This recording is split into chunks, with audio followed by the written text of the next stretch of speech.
Today we're making Pinkaso. I have self-raising flour. You can use any bread flour of your choice, but I choose to use the self-raising flour. You can use any type of instant yeast you want, but this is what I am using. And of course some salt. I have my onions and my chili already washed and peeled, and I have some water. So let's get right into it. I'm going to mix my dry ingredients. So I have 2 cups of flour in there, and I'm taking 1 teaspoon of yeast and putting it in there, and a teaspoon of salt. I will advise you don't put the salt right on the yeast because it will not allow it to proof. So that's basically it for our dry ingredients. And we're going to put our onions in a blender. I like so much onions because the more onions, I love it with so much onions. So you can always alter it to your taste. My onions in the blender, and I'm going to blend this for a few minutes. I like it a bit chunky, not too smooth, because I love to be having those onion chunks in there. So I'll blend this quickly and then we'll come right back.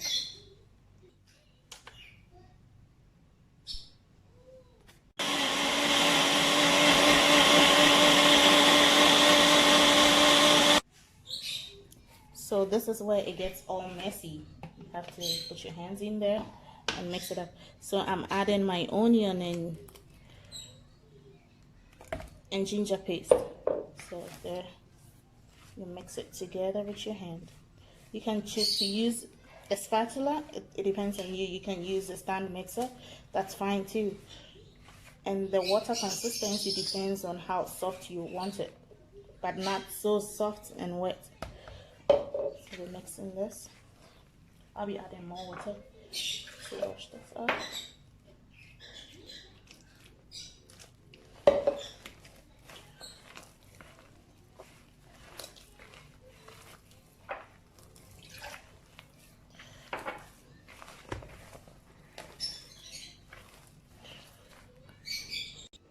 This is the consistency I got.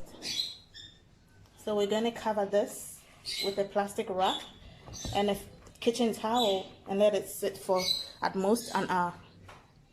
But from 30 minutes it should be fine.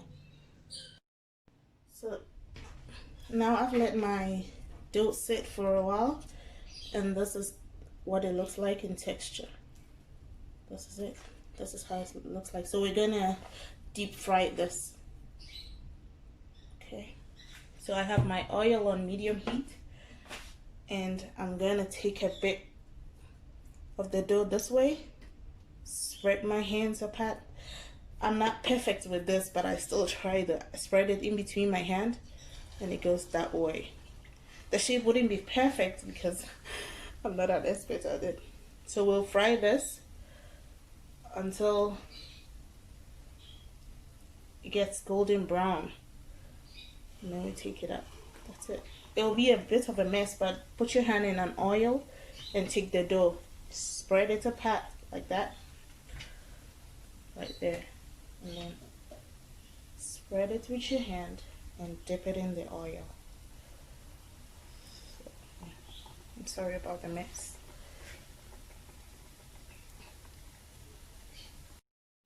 So this is our Pinkaso, well fried, and I sprinkled some sugar on top, and it's so good to go. It looks so yummy. Yes, you can try this at home. Don't forget to subscribe, and I'll see you in the next recipe. Thank you.